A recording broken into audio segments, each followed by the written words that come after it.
Except for the four of them and the staff, the Broadway cafe stood empty. Like every restaurant in Elmhurst, Greeks owned it. It was a storefront place downtown, one big room with a bunch of tables and a window to the cook's station. Dishes clattered, left over from the lunch crowd. The coffee tasted burnt and acidic, but for $2, one for coffee, one for tip, no one cared.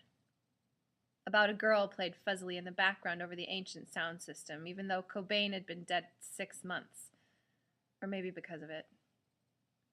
Daniel plucked at his t-shirt absently, as if still hot after an hour in the frigid air conditioning. He bounced his foot under the table, his blue shoes contrasting with his loose gray pants, Camel Light stuffed in his front pocket. He traced an E on the tabletop with his finger. The others watched him. Adam, openly, Hughes and Justin with sidelong glances. They always did. As ever, Adam wore that ugly navy cardigan with enormous brown buttons. He kept all his shit in the pockets, hanging below the edge of the booth, heavy and low like a scrotum in August. Justin scribbled answers to a chemistry assignment while Hughes pushed his buffalo mane off his forehead and imitated Doc Boyle's voice perfectly.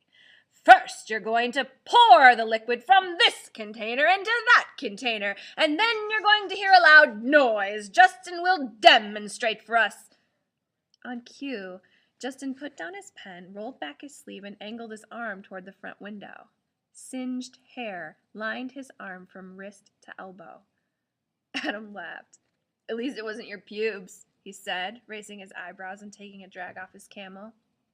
Pass me one, Justin said, reaching for Adam's pack. Dude, get your own! Adam let a moment pass, watching Justin flush. Then he tapped one out and flicked it over anyhow. He took another long drag. You hear Pumpkin's new B-sides yet, or what? Oh, yeah, track 6, Justin said. Adam stared. Let him hang. Shook his head. Track 9 makes the album. Justin snorted. A cover. Dan here will listen tonight and agree with me. Adam threw an elbow at Daniel. Daniel laughed. He spun his giant plastic ring once around his left pinky finger. He would listen, after he hung out with Aaron, and he'd agree with Adam. Placement, Justin, Adam cooed pedantically, secure in Daniel's agreement. He puffed his cheeks, attempting a feeble smoke ring. It's Corrigan's thing, with some covers thrown in. Still a cover, Justin sniffed. Hughes barked a laugh, and Daniel nodded at him without taking his eyes off his fingers. Adam stubbed out his cigarette. Let's get out of here. They each threw down $2, and Adam strode off first, his cardigan pockets swinging around him. Daniel drove. His gold geoprism was tiny enough to park in the one space directly across from the Broadway. When they got that spot, and generally they did, they could avoid retracing their path through 6 blocks of pricey boutiques. Hughes pulled out a Marlboro Light 100 and tucked it behind his ear as he climbed in. Some kind of fashion statement, Hughesy? Justin suggested, trying to stuff a partially deflated soccer ball under the front seat to make room for his feet. No, easy access, Hugh grinned. I got 'em. I want to be able to smoke 'em. I wouldn't smoke those things anyhow. You'd bum effing parliaments, Daniel retorted from the front seat, turning the key in the ignition. He caught Adam's lazy smile of approval. The red plastic Wheels Unlimited tag clapped rhythmically against the steering column as the car zoomed up the narrow street. Was Aaron at the party last night? Daniel asked.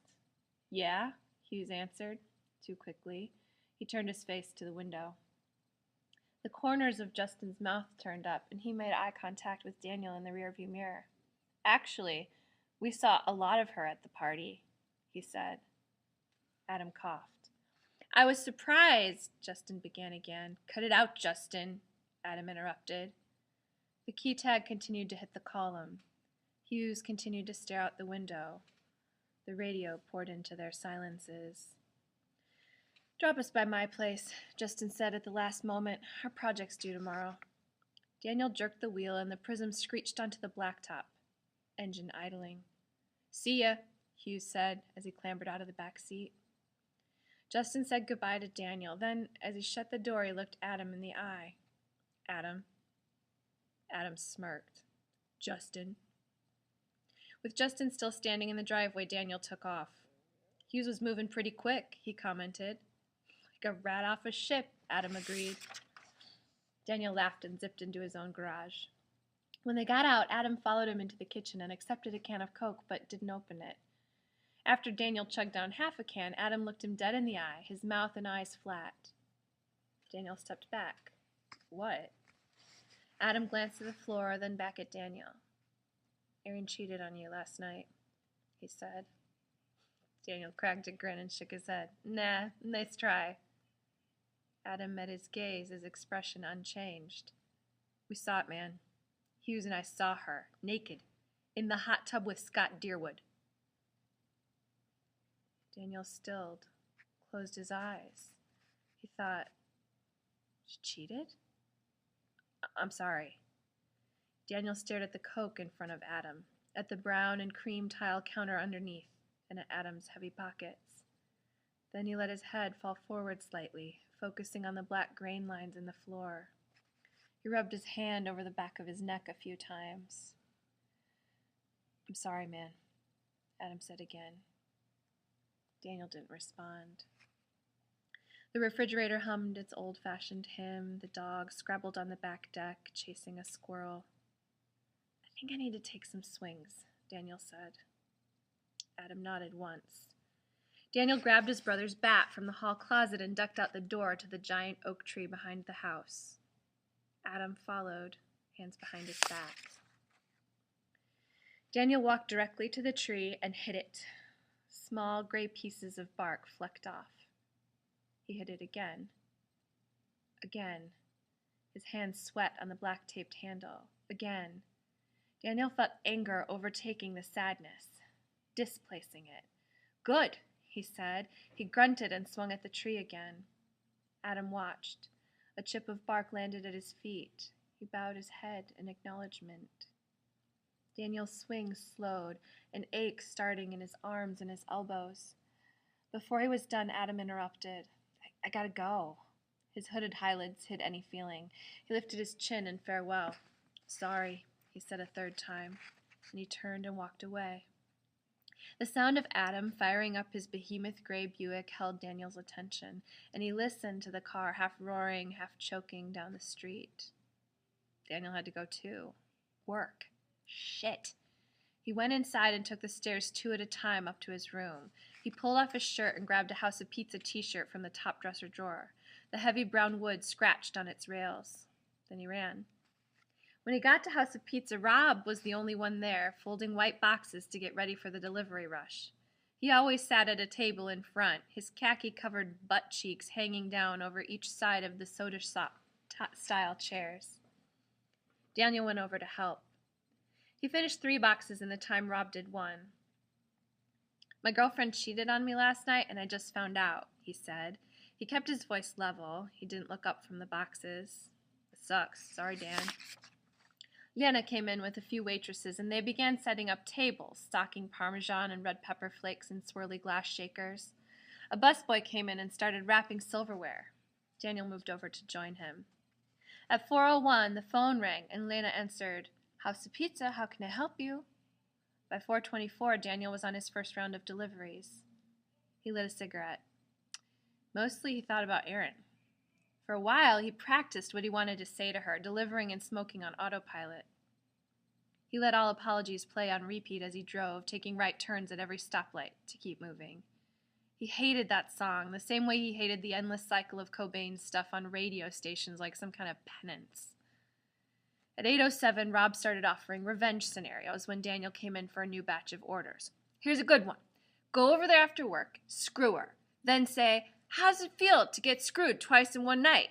And when she looks all confused, say, screw you, and leave. Daniel laughed. It felt good to laugh and be angry. At 9 o'clock, when House of Pizza closed, Rob sat back down at the same table, the waitresses emptying the jars they had filled, the busboys mopping up the tables with long, thin, white cotton rags. Daniel cleaned the assembly area, wiping the stainless steel until he could have seen his own blurred reflection. He didn't look. He watched the lengths of muscle and tendon moving under the blonde hair on his arms and the overhead lights. He thought, Erin cheated on me. He thought, I haven't even been naked in a hot tub with her. He thought, Adam saw it.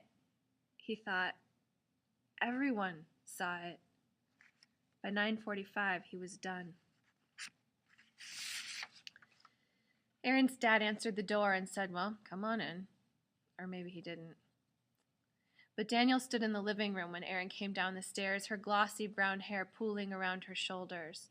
Her Elmhurst Viking sweatshirt had a tiny fray on the bottom of the left sleeve. She folded her fingers over the cuff to hide it. Her eyes widened a fraction when she saw Daniel standing there, surrounded by the steely blues and grays of her mother's house. When he saw that little reflex in her eyes, his hours of practice evaporated. "You cheated on me." The corner of her mouth curved up slightly, the beginning of a denial, the beginning of a flirty kind of smile. "Don't." She shook her hair back and met his eyes. "I never want to talk to you again," he said. He walked toward the door, his head bent forward, leading him out. "Daniel." "Don't," he said. He rolled one shoulder back, shrugging off the girl. The first girl. Another Sunday, months away, he might get drunk at somebody's party. He might tell her, "You fucking broke my heart," as he is stumbling up the stairs to go to bed. He might hear the silence of his classmates acknowledging what everyone already knows. He might see Justin avoiding his eyes. And over the silence, he might hear Hughes laughing. And he might think, "I'm glad he's laughing." But he might have no idea why. Another Sunday, a decade away, he might tell his wife the story of breaking up with Aaron. He might describe his drunken declaration and hearing Hughes laugh, and he might feel something like compassion for himself. But that Sunday, he got back into his prism. He lit his last Camel light slowly, the way he had lit candles in church as a kid. He took a drag, turned the key in the ignition, and left. He drove to Adam's house, jittery and high, with something more than too many cigarettes, something that felt like relief. He couldn't shake it. Just like the day they found Cobain's body, someone on the soccer bus had heard about it, told everyone. Daniel had felt so relieved. He thought, "Thank God I saw him in concert." Later, he had been sad. He had mourned with his generation, but right away, right then, his first instinct betrayed him. Relief. He'd gone to Adam's that night, too. He let himself in. Adam's cardigan was slung over one of the oak chairs in the kitchen. From the basement rose the sound of Landslide and the distinct timbre of pool balls being racked and set on their worn brown felt. Daniel took off his plastic pinky ring and set it on the table. Then he went downstairs.